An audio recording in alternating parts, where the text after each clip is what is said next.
The world is at a critical turning point in terms of energy consumption. The pressing need to switch from traditional fossil fuels to clean, renewable energy becomes more obvious by the day. However, this transition is not without its challenges. I talked with many experts in the field about the social and economic cost of this shift. Hey, my name is Wong. I'm an associate professor at Operations and Decision Science in the Kelly School of Business at Indiana University. I've been doing research in energy sustainability since 2005. So I work with energy companies such as utility companies, energy research institutions, and I am currently the director of the Center for Environmental and Social Responsibility in Supply Chain. There are a lot of different sources of energy, renewable, solar and wind and the tidal energy, and nuclear also, is no emissions. But the thing is that you can't just treat using the cleanness to measure or using emissions to measure the usefulness of it. So, for example, renewable energies, wind and solar, they are intermittent. You just can't use them without the battery support. And if you look at the investment in the next decades and the next few decades, it's not just only renewables. They cannot work, okay? They just are intermittent. Demand and the supply do not match. Mr. James Cook, a Palo Alto resident and Vice President of Project Development at Candela Renewables, shares some of the difficulties involved with the development of solar farms. We go through, 2 or 3 years, maybe even more, of reviews about what are the effects on the environment of building a solar power plant if we're doing that in California.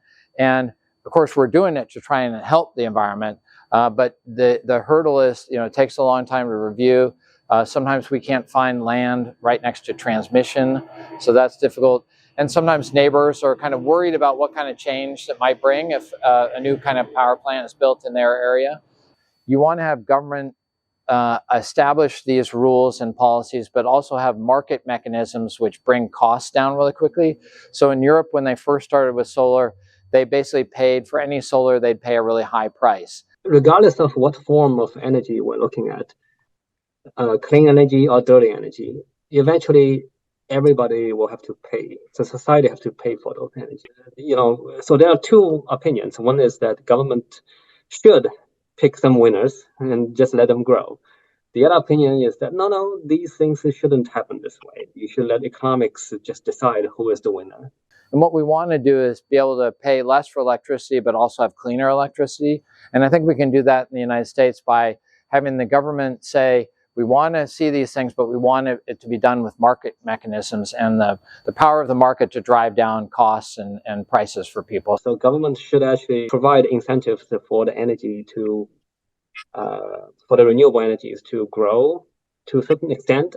And then at some point, the scale is large enough for them to survive, so that afterwards you don't really need a government support. And so economics should eventually ultimately be the driver. Looking toward the future, Dr. Wu emphasizes an important aspect of the solution to the ongoing climate crisis. The most valuable asset of this society is people, right? It is people who create technology. It is people who create a revolution. And to solve the climate change problems, you have to solve the people problem. Think about how to create a solution that works not just for the environment, but also work for the people. The future remains bright for clean energy. For InFocus, I'm Vincent Wong. Now back to the studio.